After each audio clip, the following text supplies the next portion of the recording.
नमस्कार बच्चों, BA final का तीसरा पाठ महादेवी वर्मा का संस्मरणात्मक निबंध है। गिल्लू जो एक गिलहरी की आयु 2 वर्ष की होती है, उसके घायल अवस्था में मिले था एक गिलहरी जो कागों के द्वारा चोंच मार करके घायल कर दी थी। महादेवी वर्मा ने उसको मलहम पट्टी करके ठीक कर दी थी, जिससे वह महादेवी वर्मा के घर में रही थी गिलहरी। उसके साथ उसके संबंध के बारे में उसका एक संस्मरणात्मक निबंध है। उससे पहले हम महादेवी वर्मा का जीवन परिचय करना पड़ेगा, क्योंकि प्रश्नों में 8 नंबर का साहित्यिक परिचय भी आता है। तो महादेवी वर्मा का जन्म 1907 ईस्वी में उत्तर प्रदेश के फर्रुखाबाद शहर में हुआ था। इसकी प्रारंभिक शिक्षा इंदौर में हुई थी। 1916 में विवाह के कारण इनकी शिक्षा कुछ बाधित हुई थी। महादेवी वर्मा का 9 वर्ष की आयु में ही शादी हो गई थी, जिससे ये आगे, परंतु शादी के बाद ये उसके घर पे नहीं रही, रोने लगी थी, वापस इसको अपने घर आ गई थी और इन्होंने फिर से पढ़ाई शुरू करी। उसके बाद ये अपने पति के घर नहीं गई, तो ये आजीवन अपने घर रही थी बौद्ध धर्म से दीक्षा लेकर के। तो इन्होंने 1919 में पुणे क्रॉसवेट कॉलेज प्रयाग में अपनी पढ़ाई आरंभ कर दी और 1933 ईस्वी में प्रयाग विश्वविद्यालय से ही संस्कृत विषय में एमए की परीक्षा पास करके प्रयाग महिला में ये प्राध्यापक भी रही। प्रयाग महाविद्यालय की विद्यापीठ की बाद में प्राचार्य नियुक्त हुई, तब वहीं कार्य करती रही। बाद में लंबे अरसे तक प्रयाग महिला विद्यापीठ की कुलपति भी बनी। यह उसकी कुलपति, जो विश्वविद्यालय उसकी कुलपति भी इसको नियुक्त किया गया। बचपन से ही अपनी सखी सुभद्रा कुमारी चौहान जो इनसे बड़ी थी, उससे प्रेरणा लेकर के लेखन कार्य आरंभ किया, जो मृत्यु तक इन्होंने लिखती रही। उन्होंने हिंदी साहित्य के कई दौर देखे हैं। ये छायावादी जो 4 कवि हैं, छायावादी 4 कवि जयशंकर प्रसाद, सूर्यकांत त्रिपाठी निराला, सुमित्रानंदन पंत और महादेवी वर्मा, 4 स्तंभों के प्रमुख आधारों में से एक महादेवी वर्मा का नाम भी आता है। इनकी कविताओं और गद्य में रहस्यवाद है और इनकी कविता में दर्द और पीड़ा की अभिव्यक्ति के कारण इनको आधुनिक मीरा, क्या कहा जाता है, इसको आधुनिक मीरा भी कहा जाता है। और 1987 ईस्वी में इनका निधन हो गया था। 1987 ईस्वी में इनका निधन। इनकी प्रमुख रचनाएं हैं, काव्य रचनाएं हैं निहार रश्मि, निर्जा, संध्या गीत, दीपशिखा, यामा पर इनको ज्ञानपीठ पुरस्कार मिला। और गद्य साहित्य है इनका श्रृंखला की कड़ियाँ, अतीत के चलचित्र, ये संस्मरण है, स्मृति की रेखाएं, पथ के साथी, सनदा और परिक्रमा। और इन्होंने चांद पत्रिका का संपादन भी किया। इनको पुरस्कार निर्जा पर शेक्सपियर पुरस्कार मिला है और द्विवेदी पदक मिला है। संस्मरण की रेखाएं पर हिंदी साहित्य सम्मेलन का मंगला पारितोषिक पुरस्कार मिला। पद्म भूषण इनकी साहित्यिक सेवा पर और ज्ञानपीठ पुरस्कार इनकी यामाया दीपशिखाओं पर मिला है। यह विक्रम कुमाऊं दिल्ली बनारस विश्वविद्यालय से डीलिट की मानक उपाधि से भी सम्मानित है। मरणोपरांत इनको पद्म विभूषण से भी सम्मानित किया है। और इनकी साहित्यिक रचनाएं इस प्रकार हैं। महादेवी वर्मा मूलतः एक कवियत्री थी। छायावाद के जो 4 कवि हैं उनमें से एक प्रमुख कवियत्री थी। छायावाद के जो 4 स्तंभों में से एक रूप में प्रसिद्ध थी। इनका काव्य संवेदना माने दूसरे के प्रति भाव व्यक्त करना, भाव संगीत चित्तर अद्भुत संगम है। वहाँ बहुत से आलोचकों के मत में इनका गद्य साहित्य अपेक्षाकृत अधिक प्रखर और अनुभूति प्रणव है। प्रखर माने बहुत ही तेज, और अनुभूति माने जो जीवन में अनुभव किया है उसका वर्णन किया है। इनके गद्य में भी उनके कवि हृदय के दर्शन होते हैं। इन्होंने अपनी गद्य रचनाओं में भी अनुभूति की गहराई के साथ उपेक्षित प्राणियों, जिसकी उपेक्षित मतलब जिसकी कोई कदर न करे, के चित्र अपनी करुणा से रंजित किया है। पाठक उनके साथ आत्मीयता का अनुभव करने लगता है। पथ के साथी में उन्होंने अपने युग के प्रमुख साहित्यकारों के अत्यंत मार्मिक चित्र अभिव्यक्त किए हैं। श्रृंखला की कड़िया में आधुनिक नारी की समस्याओं को सुलझाने के उपायों का निर्देश दिया है। महादेवी वर्मा की साहित्यिक विशेषताएं निम्न प्रकार से हैं। समाज का यथार्थ चित्रण। महादेवी वर्मा ने सबसे पहले समाज का जो हूबहू चित्रण था, जो सुख दुख गरीबी में जीवन व्यतीत करते थे, उन लोगों का चित्र अंकित किया है। तो महादेवी वर्मा ने अपने गद्य में साहित्य में समकालीन समाज का यथार्थ चित्रण किया है।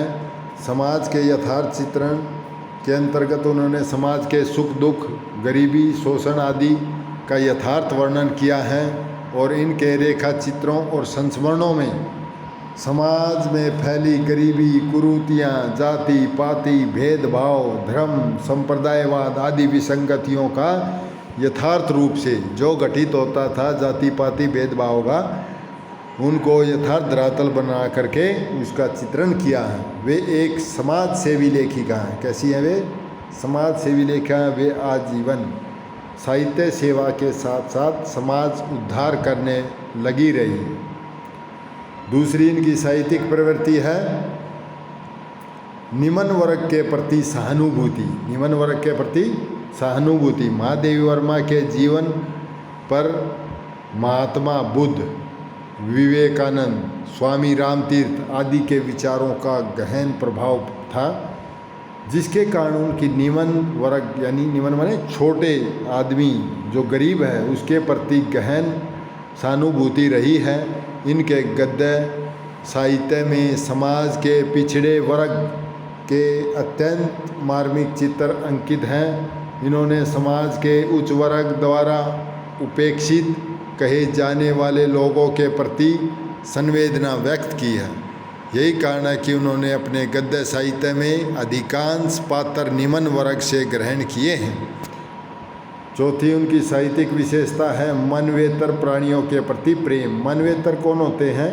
जो मानव से दूसरे जीव जंतु जैसे कुत्ते, बिल्ली, गाय, नेवला, तो उनको मानवेतर प्राणी बोलते हैं, मानव से दूसरे प्राणी। तो उनका इन्होंने अपने काव्य में चित्रण किया। अपने परिवार की भांति उनको अपने घर में रखती थी। महादेवी वर्मा जी केवल मनुष्यों से ही प्रेम नहीं करती थी, अपितु अन्य मानवेतर प्राणियों से भी उनका गहरा लगाव था। उन्होंने अपने घर में कुत्ते, बिल्ली, गाय, नेवला और हिरण का बच्चा को परिवार की भांति पाला था। इनके रेखा चित्र, उनके संस्मरण, उनके साथ बिताए पलों को, उनकी जीवनी को, इन मानवेतर प्राणियों के प्रति जो गहन प्रेम संवेदना झंकृत होती है उसके हृदय से, उसका वर्णन किया है इन्होंने। जैसे उसका मुख इतना छोटा था कि उसमें शीशी का निप्पल समाता ही नहीं था, उस पर उसे पीना भी नहीं आता था। फिर धीरे धीरे उसे पीना ही नहीं, दूध की बोतल पहचानना भी आ गया। आंगन में कूदते फांदते हुए भी भगतीन को बोतल साफ करते हुए देख करके वह दौड़ आती थी। तरल चमकित आँखों से उसे ऐसे देखने लगती थी मानो वह कोई सजीव मित्र हो। तो एक बिल्ली का बच्चा था जो एक भगतीन उसकी नौकरानी थी, जो उसकी बोतल को साफ करती थी, उसे नीपल में दूध पिलाना शुरू कर दिया था। बिल्ली के बच्चे को पाला था, तो बाद में वो नीपल उसके मुंह में नहीं आती थी। बाद में तो धीरे धीरे बड़ा आया तो नीपल की बोतल को देख करके उसे पहचानना सीख गई थी, तो उसका वर्णन किया है। अगला है वात्सल्य भाव का चित्रण। तो महादेवी वर्मा ने वात्सल्य, जो इतने भी मानवेतर प्राणी थे उनको अपने बच्चे की भांति उन्होंने पालन पोषण किया है। जैसे सूरदास के काव्य में वात्सल्य का वर्ण, वात्सल्य रस था, उसी प्रकार महादेवी वर्मा में भी वात्सल्य भावना का अनूठा चित्रण हुआ है। उनको मानव ही नहीं, मानवेतर प्राणियों से भी वत्सल प्रेम था। वे अपने घर में पाले हुए कुत्ते, बिल्ली, नेवला, गाय आदि प्राणियों की एक माँ के समान सेवा करती थी। यही प्रेम और सेवा भावना उनके रेखा चित्र और संस्मरणों में भी अभिव्यक्त हुई है। इसी भाव के कारण सोना हिरणी की मृत्यु की घटना के बाद उन्होंने फिर कभी किसी अन्य हिरण हिरणी को न पालने का निश्चय कर लिया था। तो इसमें उनके प्रति प्रेम भावना थी, गहरी प्रेम भावना थी। और अगली प्रवृत्ति है उसकी समाज सुधार की भावना। लेखिका समाज सेवा से ओतप्रोत महिला थी। उन्होंने जीवन में भगवान बुद्ध से दीक्षा ग्रहण करी थी, इसीलिए उनके विचारों का प्रभाव पड़ा था।